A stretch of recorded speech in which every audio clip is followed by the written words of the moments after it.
Est-ce que vous avez un métier, vous? Moi, avant de laisser le pays, Oui. quand j'étais encore plus jeune, mon rêve c'était de jouer au foot, c'était de devenir comme les Eto'o, les ceci, cela. Bah, pour finir, je me suis facturé la cheville, le bras, ceci, cela. Et après, j'ai fait une petite formation de la coiffure. Je suis un coiffeur professionnel, tu vois un peu. Mais le travail que je suis en train de faire ici en Europe, ce n'est pas ça. Moi, il fout la poubelle. Hein. Il ne me cache pas, il fout la poubelle. Je travaille comme Isaac Aman. Donc, vous êtes vraiment transparent? Ouais. Non, frère, il faut dire, appelons le chat. Il ne faut pas venir dire que oh, je fais tété. Mais j'ai ma petite vie que je suis en train de mener. Tu vois un peu. Ouais. Derrière ça, c'est qu'on me paye. Je suis en train de mener ma vie bien. Je suis en train de mener ma vie bien. Actuellement, j'ai déjà le document, j'ai déjà une habitation, j'ai une petite voiture, tu vois un peu. J'ai une petite famille en arrière que je suis en train de tout faire pour qu'elle monte ici. Et il y a aussi un petit conseil que je veux donner aux frères qui sont déjà ici, qui ont déjà tout. N'oubliez pas peut-être vos femmes, vos mères des enfants que vous avez laissés par derrière. Pardon, c'est très très important. Parce qu'il y a une femme de rester derrière pour patienter pendant 9 ans, 10 ans, sans aller ailleurs, droite, gauche, pour t'attendre. Et après, tu lui déçois, tu lui laisses, tu cherches une blanche, ceci, ça. Il y a beaucoup là qui ont épousé le blanche là, ils sont en train de rentrer encore en arrière, ils sont en train de rentrer en Afrique. Effectivement. Donc, du coup, c'est des choses à éviter. Tu peux jouer ta vie ici comme tu peux jouer, mais n'oublie jamais le derrière. Et frère, il faut beaucoup épargner. Frère, tu vois, la chaîne, j'ai créé la chaîne pour inspirer la jeunesse. J'ai créé la chaîne pour inspirer tout le monde. Peut-être vous avez dit que vous êtes, votre métier, vous êtes coiffeur. En tant que votre profession, c'est être coiffeur. Est-ce que vous pouvez vous vendre? Pour les gens qui ne vous connaissent pas encore, peut-être qu'il y a quelqu'un qui est en Italie, qui est à Milan, qui est à Elba, qui est à Lecco, qui cherche vraiment un coiffeur. Il faut vous vendre. Comment vous rejoindre? Comment vous rejoindre? Moi, si quelqu'un veut vous contacter pour que vous les donnez, pour venir les gens même qui n'arrivent pas pour partir au salon, mais pour vouloir vous appeler, est-ce que vous pouvez venir me donner une coiffure? Ça peut les coûter 50 €. Je ne sais pas. Il faut vous vendre. Effectivement, le travail que moi je fais, c'est le travail de... Je fuis la poubelle. Donc, on vient jeter la poubelle, moi je divise. Donc, c'est ma part de travail là-bas. Mais le week-end, les jours comme le samedi, les dimanches, je suis à la maison, je fais mes petits coiffures là-bas. Tu vois un peu. Donc, moi, je m'appelle Gérard. J'habite précisément à Como, Piazza Camilata. Tu vois un peu, pour le Camerounais, c'est des frères africains qui sont aux alentours qui peuvent venir. Je peux laisser mon contact et tu peux mettre sur ta chaîne. Donc, ils peuvent me contacter surtout les week-ends.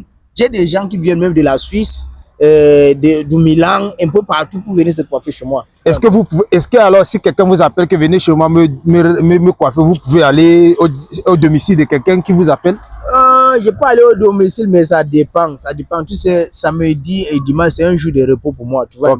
Donc, du coup, j'ai fait ça à la maison, chez moi, en profitant de me reposer aussi. Tu vois, je peux faire exceptionnellement, ça dépend. Ça dépend. Même le jour de travail, après le travail, quelqu'un peut m'appeler qu'un frère, j'ai un programme comme ça.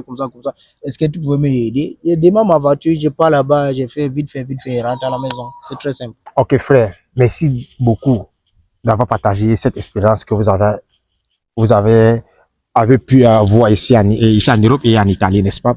Moi, je veux savoir, quel conseil que vous avez eu à propos de l'argent? Propos de l'argent, plus ou moins, je peux dire, dans le début, là, comme il d'abord dit, c'était 250 €, après 250 €, 600 €. Maintenant, l'on peut gagner même 1300, 1400, si tu fais les heures extraordinaires, donc les heures supplémentaires, tu peux monter même à 2000 €, ça dépend. Donc, du coup, c'est d'épargner. Épargner, il faut beaucoup épargner. Parce qu'après ça, de nos jours maintenant, même pour trouver une maison à louer, c'est très difficile. Hein? C'est très difficile. Et quand on te donne une maison, on te donne peut-être le contrat de 2 ans ou le contrat de 4 ans. Le bailleur peut venir te dire, j'ai déjà vendu la maison. Qu'est-ce que tu vas faire? Donc, la seule solution maintenant, ou le seul conseil que je donne à certains de mes frères, c'est d'épargner l'argent et chercher à voir comment il peut avoir un toile. Il peut acheter une maison. Qui devient sa part de maison. Qui veut dire acheter une maison, qui veut dire tu ne dois pas avoir toute somme d'argent complet. Tu peux faire le mouton si tu as déjà un contrat indéterminé. Tu peux aller à la banque t'aide à acheter la maison et tu payes un peu, ça revient comme si tu es en train de louer une maison. Et de ça, tu peux amener ta famille, tu n'as plus besoin d'aller voir le bailleur, pardon, aide-moi pour tes documents, il veut faire venir ma famille, aide-moi pour tes documents, donne-moi tes documents, et comment te tourner. Donc, rien que à toi que tu es en train de travailler, tu dois chercher le temps pour toi-même pour aller voir ton bailleur. Et le bailleur aussi va chercher le temps pour chercher le document qu'il va chercher avant de venir te donner. Donc ça devient un peu compliqué. De fois, tu arrives à te dire tel document il manque tel manque tel manque tel. Donc ça te trouble même. Ça fait même, il y a beaucoup qui ont abandonné. Ils ont commencé, ils ont abandonné. Donc du coup, c'est d'épargner l'argent. Oui. Tu peux avoir même 20 000 euros, 30 000 euros, 15 000 euros. Et si tu as déjà le contrat indéterminé, tu pars à la banque, tu dis que tu vas acheter la maison, ils vont t'aider, on te fait mutuo. Chaque fin de mois, tu payes un peu, et la maison te revient. Frère, vous avez parlé de le loyer, vous avez parlé de le travail. Moi, je veux savoir, combien est-ce qu'un Africain ou un immigrant doit toucher par mois en tant que salaire pour pouvoir vivre la belle vie ici à Milan? Parce qu'on se dit que quand on est en Afrique, on vient en Beng, n'est-ce pas? On bosse pour venir en Beng, pour venir chercher la belle vie, pour vivre la belle vie. Quel est le meilleur salaire que quelqu'un peut toucher pour vivre la belle vie là, ici en Italie ou à Milan qu'on est? Mon frère, quand tu es déjà responsable, il y a des choses que tu dois éviter dans la vie. Ok. Tu vois un peu. Il y a des sorties inutiles que tu dois éviter. Mais ça ne faut pas dire que tu ne dois pas vivre. Ok. On vit qu'une seule fois. Tu vois un peu. On Oui. vit qu'une seule fois. Ça ne faut pas, tu ne dois pas vivre. Il y a des sorties que tu peux faire, mais il y a des sorties que tu peux éviter qui vont te faire dépenser des dépenses inutiles. Ok. Tu vois un peu. Donc, du coup, celui qui vient de commencer le travail, on ne va pas te payer comme celui qui a déjà l'expérience du travail ou qui est déjà sur un lieu de travail des années. Tu vois un peu. Ouais. Celui qui vient de commencer, on va te payer dans les 800, 1000 euros, 1200, 1300. Ok. Tu vois un peu. Celui qui est déjà sur le lieu, peut-être 3 ans, 4 ans, le point change. Ok. Tu vois, peut-être on va te payer 1600, Ok. 1900. Oui. Et c'est tes heures supplémentaires qui fait que l'argent gonfle un peu. Tu vois un Ok. peu. Donc, du coup, pour vivre une vie, comment je peux dire, une vie meilleure. Oui. Pour vivre une vie meilleure, c'est Oui. difficile. Mais, on fait avec. Ok. Tu vois un peu. Tu peux chercher, il y a des petits jobs que après ton travail, tu peux faire même derrière. C'est avec ça que tu peux prendre cet argent pour te distraire avec des amis une fois, peut-être les dimanches, comme ça, ou les samedis. Tu vois un peu. Ouais. Mais pour dire que tu veux vivre une vie comme les Italiens eux-mêmes, non, tu ne peux pas faire. Tu ne peux pas faire, mon frère. Tu ne peux pas faire. Frère, la chaîne pèse vraiment de l'investissement. Vous êtes en Italie depuis 9 ans, peut-être après 10 ans, après 15 ans, que vous avez épargné votre argent. D'où désirez-vous investir votre argent? Ici en Italie ou en Afrique? Mon frère, ça dépend de tout et chacun. Mais moi, précisément, tu vois un peu, Oui. il y a des activités que j'ai essayé au pays, que ça n'a pas marché avec des frais. Tu vois un peu. J'ai Ah. essayé des trucs comme le poulailler, ça n'a pas marché. Moi, je te dis que ça ne fait même pas encore longtemps qu'on vient de mettre le document. Oui. Les petits argents que j'avais épargnés, j'ai envoyé au pays, fait poulailler, les fruits ont malaxé l'argent, c'est parti, acheter les terrains, je ne vois même pas le document du terrain, je ne vois rien, qui veut dire que toi que tu es ici, que tu as décidé que tu veux vivre avec ta famille, petite famille. Mon frère, moi, je préfère te dire que tu peux acheter ta maison ici, Ok. tu cherches à faire une formation, ou bien tu cherches à faire que ta femme fait une formation, Ok. tu la fais venir ici, au soir, si tu as trouvé ta femme ici, qu'elle fait une formation. Ok. Là, elle travaille, toi, tu travailles. Ok. Ça fait que vous deux là, vous essayez d'épargner quelque chose que vous pouvez être autonome. Donc, c'est ceux qui sont autonomes ici. Hein? Oui. Ceux qui sont autonomes, qui peuvent parler. Nous, quand on travaille toujours là, on attend fin de mois. Il y a des moments où que la famille t'a appelé en Afrique jusqu'à tu n'as même plus rien. Tu attends seulement qu'on te paye. Dès qu'on te paye, l'argent était déjà programmé. Tu as prêté chez les frères, tu vois un peu. Oui. Donc, du coup, pour épargner, et si là, et que tu veux aller investir en Afrique, c'est difficile. Tu cherches ton argent ici. Si tu veux faire venir ta femme, ou tu veux faire ta petite famille ici, tu achètes une maison, tu fais que ta femme fait une formation, vous essayez de joindre les deux bouts et après vous allez voir ce que vous pouvez faire. Et que aller investir en Afrique là, c'est très très difficile. Investir quelque part que tu ne vis pas là-bas. Tu veux ta mort, on va te faire parler ici seul comme un bête.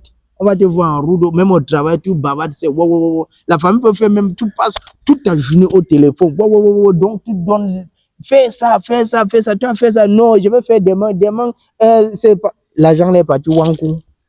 Tu sais combien de fois j'ai envoyé l'argent en Afrique pour faire des business? Même jusqu'à présent, je ne vois rien de tout. Donc moi, je veux faire ma vie ici. Je fais venir ma femme, Je lui ai déjà fait la suivi certaines formations, petites formations, des trucs comme ça. Dès qu'elle vient ici, j'essaie d'épargner un peu, je ouvre son atelier. On fait tout ici. On peut aller construire une petite maison au pays, soit que c'est une maison de retraite, tu vois un peu. Mais investir, c'est ici. Frère, je suis vraiment désolé de tout ce que vous avez raconté par rapport à l'investissement que vous avez eu, comment on dit encore, oui. Mais je me demandé, vous avez parlé de votre famille, vous avez parlé de votre femme, l'enfant, et je voulais savoir, en tant que jeune, quelqu'un qui vibre encore, qu'est-ce qui vraiment vous réveille le matin? Qu'est-ce qui vous motive de vous réveiller le matin? Aller choquer la vie là. Le 1, c'est ma famille, hein, ma famille. Ah. Il y a ma femme, il y a ma mère, il y a mon enfant. Ce sont ceux-là qui me motivent de bosser, tu vois un peu. Okay. C'est ceux-là qui me motivent de bosser. De 1, il faut avoir une femme qui t'aime. Ok. Tu vois un peu, qui t'aime vraiment, qui prie pour toi. Ok. Hein? Oui. Qui t'appelle chaque matin, chaque soir, chérie. Qu'est-ce que tu as pu manger, chérie? Comment était le travail? Tout ça. Donc, ça te motive, ça te donne un moral. Parce que nous, que nous sommes ici là, nous sommes abattus. Hein? Nous sommes abattus. Tu te réveilles à 5 h du matin. Il y a ceux qui se réveillent à 3 h, 4 h du matin. Pour te lever pour aller au choc. Tu rentres à 19 h, 20 h. Tu viens même là, il n'y a même pas à manger. Il faut que tu entres à la cuisine. Donc, du coup, chacun a son petit frigo à la maison. Hein? Tu cuisines les marmites. Tu mets au congélateur. Pour chaque soir, tout pour chaque soir. Et ça donne aussi des maladies. Mais on va faire comment on fait avec. Donc, du coup, ce qui me motive, c'est ma femme, ma mère et mon enfant. C'est les deux là qui me motivent. Frère, avant que je vais continuer, salue d'abord la famille au passage. Ta femme et ta mère. On salue d'abord la mère et la femme. Ouais. Maman, je vous salue, chérie. Je t'aime beaucoup. Hey, ton mari là, tu vois, c'est comme ça. Hein. Chaque jour, au choc. Je suis avec les frères qui disent que comment est-ce qu'on peut faire pour faire une petite vidéo pour sensibiliser les frères africains. Et ceux qui veulent prendre la route pour venir en Europe et ceux qui sont déjà ici. Tu vois un peu, c'est un peu plus haut ça. Donc, je salue la chaîne, je salue les abonnés. Continuez à suivre et liker et partager. Donc, dernier mot, mon frère. Oui, je sais que vous voulez partir, mes frères. Dernier conseil. Quel conseil donnez-vous à quelqu'un qui est en Afrique, quelqu'un qui est en Italie, en tant que comme conseil, comme quelqu'un qui a vraiment vécu tout ça ici en Italie? Bon, dernier conseil que je peux donner à un frère qui veut prendre la route pour venir ici, c'est que ta vie est entre tes mains. Tu vois un peu? Avant de faire une chose, chaque que ta vie est entre tes mains. C'est la vie ou la mort. Si tu dis que c'est la route que tu veux prendre, mets déjà ça en tête. Mais il faut quoi? Donc, et avoir beaucoup de courage. Donc, c'est un peu ça. Et ceux qui sont déjà ici, essayez d'épargner. Ne dis pas que oh, je veux faire un business en Afrique, que tu es ici, mais tu n'as même pas encore le document. N'essaie même pas. L'argent là va partir dans l'eau. Et on va t'appeler chaque jour. Chaque jour, il y a tel problème. Il y a l'enfant qui a envalé le marteau. Il y a ça, le clou a fait ceci, ça a fait cela. On va toujours te mettre sur le chemin. Et toi, que tu veux réussir aussi ici en Europe, si tu as le bon cœur, essaie un peu d'être Dieu avec la famille en Afrique. Sinon, mon frère, tout ton argent va partir. Tout va partir. Et tu vas rester ici, élang. Donc, du coup, c'est un peu ça que je peux dire. Frère, moi, je vous remercie vraiment pour l'opportunité. Je vous remercie vraiment pour l'interview. Je vous remercie vraiment pour tout ce que vous avez parlé. Je vois que vous avez passé un parcours qui est vraiment terrible. Et vous avez pu partager cette expérience avec nous. Moi, je suis vraiment fier. Et vous avez compris, les abonnés. Il a déjà donné tout chose comme conseil. Tout ce que vous pouvez faire pour nous, c'est pour liker, partager. Et vous abonner, même dans la chaîne. Ça va aider la chaîne à grandir. Et quoi, est-ce que tu as quelque chose à dire? Non, c'est juste pour te dire que le remerciement est partagé. Tu vois, en causant seulement avec toi comme ça fait que l'homme souffle un peu. J'étais là, si j'attendais un ami, donc du coup, il n'est même pas encore arrivé. C'est ça la vie, mon frère, c'est ça la vie. Et j'apprécie le projet que tu as amené en pied pour sensibiliser les frères. Donc, c'est un bon projet. Tu continues seulement dedans. Que Dieu te protège. Merci. Merci. On se voit à la prochaine. Parce que moi, je suis anglophone. On peut toujours faire notre vidéo en anglais. À la prochaine, alors. Moi-même, c'est un français mélangé. Moi-même, je suis anglophone. À la prochaine, on va faire en anglais. My brother, it's a pleasure. Thank you and have a nice one, bro. Same to you, my brother. Ciao. Of course.